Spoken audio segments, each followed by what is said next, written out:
ये मुल्क हमारा है। इस मुल्क में 700 साल हमने जहां बानी और हुक्मरानी की।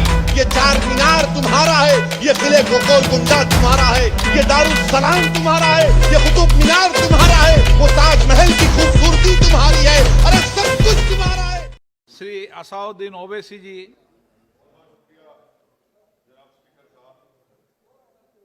सर, मैं इस बिल की मुखालिफत में खड़ा हूं और इसलिए खड़ा हूं क्योंकि मेरा एक पार्टी का कंसिस्टेंट पोजीशन है कि जब इस हुकूमत ने दफ़ा 370 को अपनी ब्रूट मेजॉरिटी के ताकत की बुनियाद पर अनकॉन्स्टिट्यूशनल तरीके से उसको ख़त्म किया, मैंने उस वक्त कहा था कि एक कॉन्स्टिट्यूशनल ब्रीच है और मेरा ये कंटिन्यूस मौक़िफ़ है।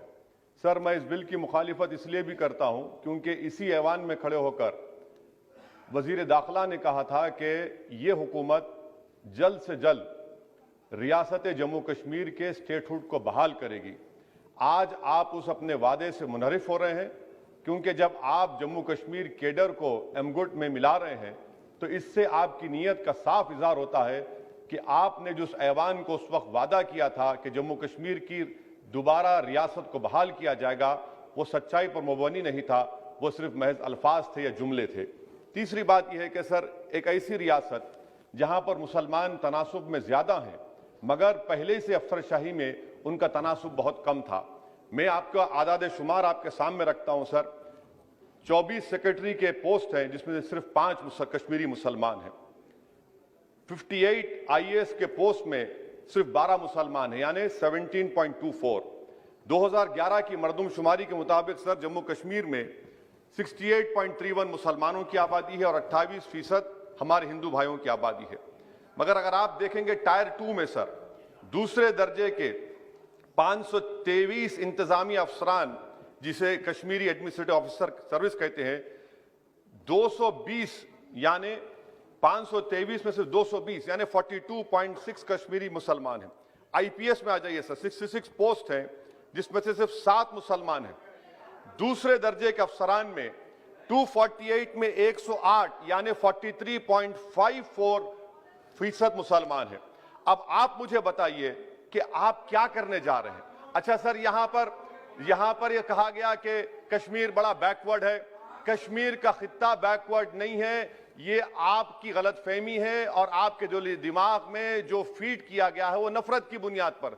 सच्चाई यह है कि इस खित्ते में गुर्बत की सतह से नीचे का तनासुब 10.31 है और पूरे भारत में 21.92 है। मैं सरकार से जानना चाहता हूं कि आखिर आप कश्मीर की रियासत के स्टेटहुड को बहाल करेंगे, नहीं करेंगे। चौथा बात यह कि आपकी गलत फैसले की बुनियाद पर दूसरे ऐवान में एक भी कश्मीरी रुकने पार्लियामान नहीं है। यह हमारे मुल्क की, भारत की तारीख में तीसरी मरतबा ऐसा हुआ है। मेरा चौथा सवाल हुकूमत से यह है कि हम ये कहते हैं, ये आपका मानना सही है कि हमारे मुल्क में बाहर के दीगर ममालिक को मदाखलत करने की कोई जरूरत नहीं है, मगर आप उनको लेकर गए ना। आप तो यूरोपियन पार्लियामेंट के लोगों को लेकर गए। अब तीसरी मरतबा आप यूरोप के सफीरों को 16 फरवरी को खबर है कि आप लेकर जा रहे हैं। आखिर ये FDI नहीं है? क्यों यूरोप के लोग कश्मीर जाएंगे? आप एक ऑल पार्टी मीटिंग लेकर जाइए ना डेलीगेशन को। आप यूरोप के डेलीगेशन को कश्मीर लेकर जा रहे हैं। क्या आप चाह रहे हैं मदाखलत करना? इसको इंटरनेशनलाइज आप कर रहे हैं। मैं वजीर दाखिला से पूछना चाहता हूं सर कि आखिर कितने बच्चे कश्मीर के आगरा की जेल में, बरेली की जेल में, अंबेडकर नगर की जेल में है। मैं आपको एग्जाम्पल दे रहा हूं, खत्म कर रहा हूं स्पीकर साहब, कि बिलाल अहमद एक कुपवारा का बच्चा है, अमर सिंह कॉलेज श्रीनगर का है, 1600 किलोमीटर दूर श्रीनगर से जेल में है। उसके वालिद ने 25,000 रुपये की अपनी गाय को बेचकर गया, हाईकोर्ट में गया, हाईकोर्ट ने फैसला दिया कि अब उस बच्चे को श्रीनगर ट्रांसफर करो, एग्जाम लिखाओ। आप उसको नहीं मानते। एक और फैयाज है बरेली के जेल में, इसको आपने बरेली के जेल में डाल दिया। उसके वालिद ने 35,000 रुपया का कर्जा लेकर गया।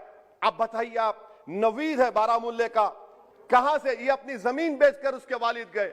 आखिर कितने बच्चे PSA के तहत जेल में हैं? आप उनको कब छोड़ेंगे? और मैं ये बड़ी आखिर में आपसे कह रहा हूं स्पीकर साहब कि यहां पर जितनी नाम निहाद सेकुलर पार्टियों ने हुकूमत के इस इक़दाम की तायीद की, तैयार हो जाइए। ये हुकूमत जो करती है ना, ये दोबारा दोहराएगी और हम तारीख में देखेंगे कि खुदा ना खास्ता चेन्नई को, अहमदाबाद को, बेंगलुरु को, हैदराबाद को यूनियन टेरिटरी बनाएंगे ये लोग। ये कश्मीर में तो एक एग्जाम्पल बना दिए, यहां तक तजुर्बा किया गया, आज ये सब बैठकर थाली मार रहे हैं। जब लखनऊ यूटी बनेगा, जब बेंगलुरु यूटी बनेगा, जब मुंबई यूटी बनेगा, उस वक्त हाय हाय करेंगे। ये कंसिस्टेंट पॉलिसी आपकी है। इसीलिए सर मैं होम मिनिस्टर से जो सवालात किया हूं, मैं आपसे पूछना चाहता हूं, और ये 2G से 4G करके आपने एहसान नहीं किया, अमेरिका के दबाव में आपने किया।